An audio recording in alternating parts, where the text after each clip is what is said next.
श्री स्वामी समर्थ. तुमचे माझ्या यूट्यूब चॅनलमध्ये स्वागत आहे. तर मी आज तुम्हाला सोमवती अमावस्या म्हणजे काय व या दिवशी व्रत केल्याने काय फायदे होतात त्याची माहिती सांगणार आहे. सोमवती अमावस्या म्हणजे या दिवशी सोमवारी आलेल्या अमावस्याला सोमवती अमावस्या असे म्हणतात. या दिवशी दान, जप, पूजा केल्याने पुण्यप्राप्ती होते.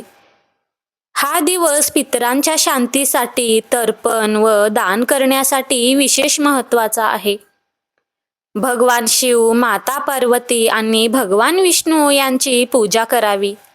पिंपळाच्या झाडाची पूजा करून प्रदक्षिणा घालाव्या. दिवसभर उपवास करून संध्याकाळी पूजा केल्यानंतर व्रत सोडावे. गरिबांना अन्न, वस्त्र, वस्तूंचे दान करावे. सोमवती अमावस्याचे व्रत केल्याने घरातील नकारात्मकता दूर होते आणि सुख शांती वाढते. पितृदोष शांतीसाठी हा दिवस विशेष मानला जातो.